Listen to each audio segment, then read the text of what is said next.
जिन बच्चों के मार्क्स अच्छे नहीं आते या पढ़ाई में बुद्धि नहीं लगती, मन नहीं लगता, ऐसे बच्चों के हाथों से गणेश जी पे दुर्वा चढ़वानी चाहिए, मोदक और दुर्वा का भोग लगवाना चाहिए। द्वार पर आए हुए अतिथियों का सत्कार ईमानदारी से मनक्रम वचन से करना चाहिए।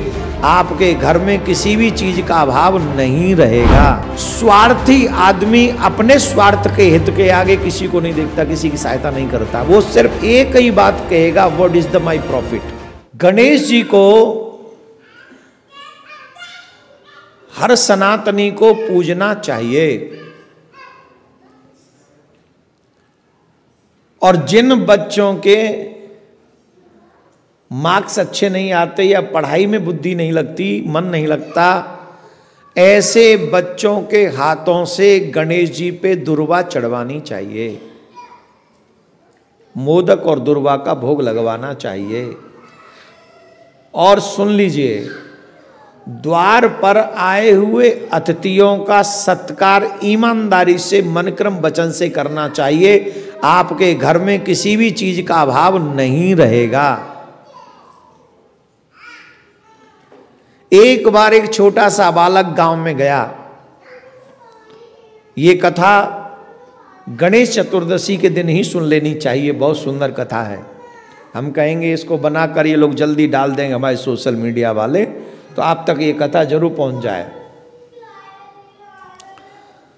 एक छोटा सा बालक एक गांव में पहुंचा।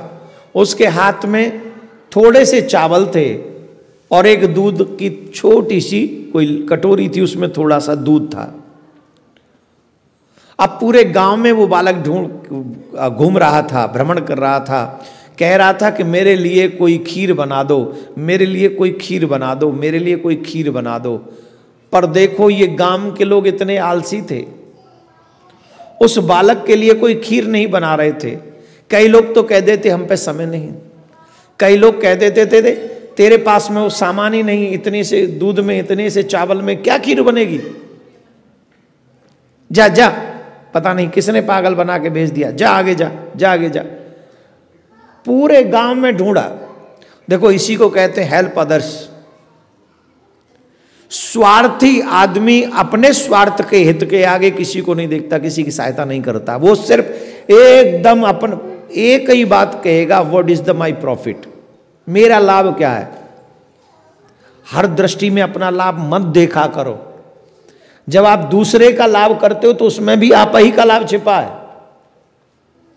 आप समझ नहीं रहे उसको, क्योंकि दिखाई नहीं पड़ रहा आपको। आप उसको ऐसे देखो कि आपको किसी चीज की जरूरत हो और सामने वाले के पास में हो, और फिर भी सामने वाला न दे, तो ईमानदारी से बताओ, आपको अच्छा लगेगा बुरा? जोर से बोलो, क्यों लगेगा? उसकी मर्जी, वो नहीं देता, उसकी चीज है भाई, उसकी चीज है, वो नहीं देता। यही तो आप और हम कब सोचते हैं? जब हमसे कोई मांगे तो हम यही सोचते हैं मेरी मर्जी, लेकिन जब हमें जरूरत होती है तब कहते हैं अरे बड़ा बुरा आदमी है। भगवान यही कहते हैं, अपना स्वभाव सेल्फिश मत बनाओ, अपना स्वभाव दयालु बनाओ। जब तुम दयालु स्वभाव बनाओगे तो तुम्हारा कल्याण हो जाएगा, इसमें कोई संशय नहीं है। बोलो राधे राधे। ऐसे नहीं, जोर से बोलना पड़ेगा, और जोर से बोलना पड़ेगा। Help others then God will help you, God will take care of you, no doubt. जितना सामर्थ्य हो दूसरों की हेल्प करो। वो बालक ढूंढ रहा है, गांव में भटक रहा है, मेरे लिए खीर बना दो, खीर बना दो। उस बालक की किसी ने नहीं सुनी। गांव के बाहर एक छोटी सी झोंपड़ी थी। वो झोंपड़ी में एक बुढ़िया माँ रहती थी, और उस बुढ़िया माँ के पास में वो बालक गया। माँ से कहा, माँ मेरे लिए खीर बना सकती हो क्या? पूरे गांव में मेरे लिए खीर किसी ने नहीं बनाई, मेरे पास चावल भी हैं और दूध भी है। माँ ने देखा इतना सा तो दूध है और इतने सी छोटी सी तो मुट्ठी मुट्ठी में चावल बन रहे, क्या खीर बनेगी? पर माँ ने कहा भूख लग रही है? बोले हाँ, चिंता मत कर, मैं तेरे लिए खीर बनाती हूँ।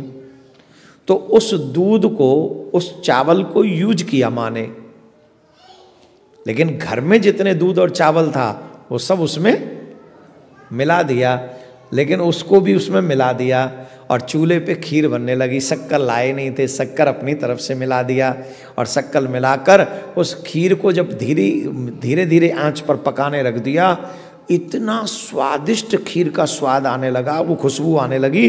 उस खुशबू से ही कुटिया में ऐसा आनंद आ गया कि मानो बहुत सुंदर वस्तु पक रही हो। तो उस समय माँ के भी 2 छोटे छोटे बच्चे थे, बुढ़िया माँ के। वो बच्चे भी आए, माँ खीर खिला दो, खीर खिला दो, खीर खिला दो, खीर बन रही है आज तो खीर खिला दो। माँ ने कहा देखो सुनो, जिसकी ये खीर है पहले वो खाएगा, उसके बाद तुम खाना। बोले वो कौन है? बोले एक बालक है, वही दूध और चावल दे के गया है और हमसे कह के गया है कि मैं अभी आता हूं तब तक खीर बनाओ। पहले वो बालक आए, खीर खाए, उसके बाद बचे तो तुम खाना। अब वो बालक ढूंढते फिरे, कहाँ है वो बालक, कहाँ है वो बालक। बोले भाई तुमने खीर बनवाई, तुमने खीर बनवाई? बोले हाँ। बोले चलो माता जी बुला रही, पहले तुम खाओ फिर हमें मिलेगी। और माँ ने वो खीर लेकर खीर ली और पहले गणेश जी को भोग लगा दिया। और जब गणेश जी को भोग लगा दिया तो गणेश जी मस्त हो गए आनंद में, क्योंकि उनको तो मीठा बहुत पसंद है, मोदक, इसीलिए पेट निकला हुआ है उनका। जो लोग मीठा ज़्यादा खाते हैं उनका पेट ज़्यादा निकल जाता है। इसका मतलब ये नहीं कि मैं भी खाता हूँ, मैं मीठा नहीं खाता, अपन निकल गया बैठे बैठे। गणेश जी भी बैठे रहते, हम लोग भी बैठे रहते, तो बैठने से भी पेट निकल जाता है। तो गणेश जी को भोग लगाया और जैसे ही वो बालक आया तो वो बालक कहता है, माँ कहती बेटा खीर खा लो। बोले माता जी मैं तो जिग गया। तुम कहां से जिग गए? ये कहां से जिग गए तुम लोग? कनाडा से जिग गए? बोले हाँ हम कनाडा से जिग गए। बोलो राधे राधे। ये देखो हमारे दोनों शेर कनाडा से आ गए हैं।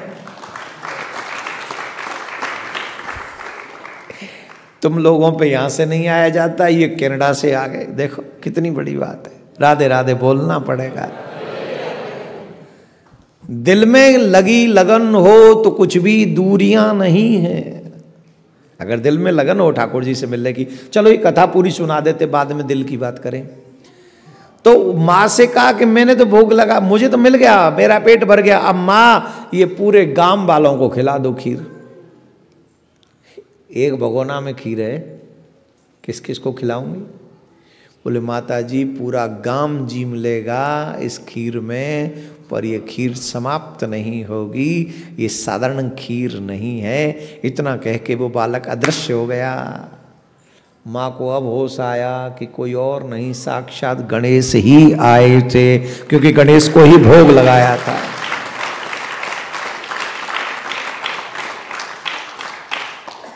बच्चों ने पेट भर के खीर खाया, पूरे गांव वालों को खीर खिलाई, जहां जहां जो लोग थे सबको खीर खिलाई। बुढ़िया माँ ने कहा रे गांव वालों तुम्हारे भाग्य फूट गए, तुम्हारे यहां स्वयं गणेश आए थे और तुम उनके लिए खीर नहीं बना सके, तुम दुर्भाग्यशाली हो, तुमने उनके लिए खीर नहीं बनाई, पर देखो वो तुम्हारे लिए खीर दे के गए। खाओ जितना खाना है, पेट भर के खाओ जितना खाना है। ऐसे हैं रिद्धि सिद्धि बुद्धि की प्रदाता श्री गणेश जी महाराज हैं। जो भी व्यक्ति इस कथा को सुनता है, इसको श्रवण करता है, औरों को सुनाता है, गणेश जी की कृपा उन पे अवश्य होती है। तो आप लोग भी इस कथा को सुनो और आगे बढ़ाते रहो। बोलो राधे राधे। हर घर में गूंजे सनातन की आवाज। वीडियो को लाइक करें, शेयर करें और चैनल को सब्सक्राइब करना ना भूलें।